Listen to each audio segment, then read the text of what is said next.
Hi everyone, welcome to our channel Lalitha Sahasra vlogs. ఇంతవరకు ఛానల్ని subscribe చేసుకొని వారు ప్లీజ్ సబ్స్క్రైబ్ చేసుకోండి. ఎప్పుడు చెప్పేదే చెప్తున్నాను. ఇక్కడైతే నేను కమ్మనైన ఆనపకాయ పాలు పోసిన కూర అయితే చేసుకుంటున్నాను. ఆనపకాయ అంటే పెద్ద టేస్ట్ లైక్ చేయమో ఓన్లీ సాంబార్లో వేసుకోవడానికి అనుకున్నట్టుగా అనుకుంటాం. కానీ ఆనపకాయతో కూడా చాలా కమ్మనైన కూరలు అయితే చేసుకోవచ్చు. ఇలాంటి కూరలు పిల్లలు కూడా ఇష్టంగా తినేస్తారు, కమ్మగా ఉంటాయి కాబట్టి. అన్నంలోకైనా బాగుంటుంది, రోటీలోకైనా బాగానే ఉంటుంది. ఇక్కడ నేను లేతగా ఉన్న ఆనపకాయ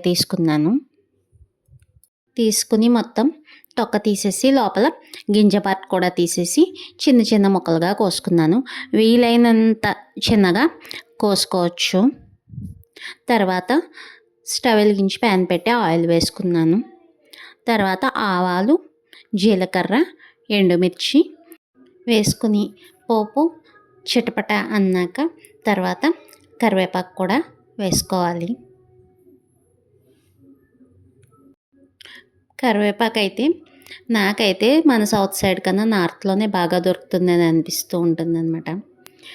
ఇక్కడ వెల్లుల్లి ముక్కలు చిన్నగా చేసి వేసుకున్నాను, పెద్దవైనా వేసుకోవచ్చు. పచ్చిమిర్చి ముక్కలు కూడా వేసుకున్నాను, బాగా ఫ్రై చేసుకున్నాను.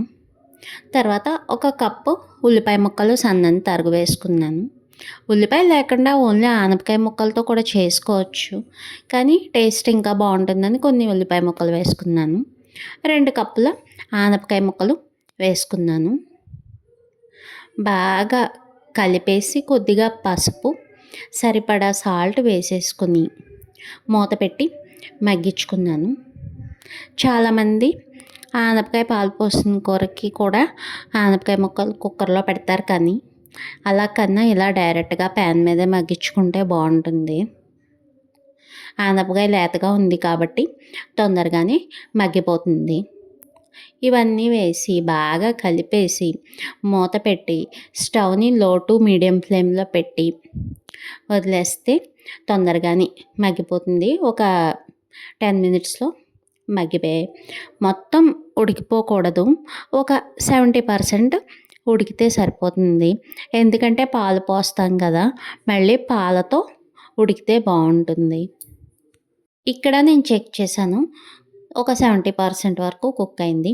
నేను 2 కప్పుల ఆనపకాయ ముక్కలు తీసుకున్నాను కదా, దగ్గర ఒక పావు లీటర్ మిల్క్ అయితే పోసాను. పెద్ద గ్లాస్తో ఒక గ్లాస్ మిల్క్ పోసాను. బాగా కలుపుకొని మూత పెట్టి మగ్గించుకోవాలి.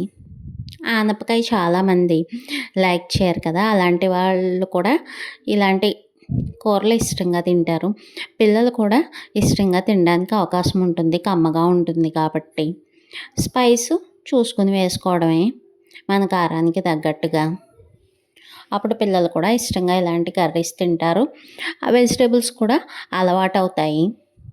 కూర మొత్తానికి 3-4 పచ్చిమిర్చిలు మాత్రమే వాడాను, కావాలంటే ఇంకో 2 వాడుకోవచ్చు. కూర అంతా దగ్గరికి అయ్యాక స్టవ్ ఆఫ్ చేసుకున్నాను.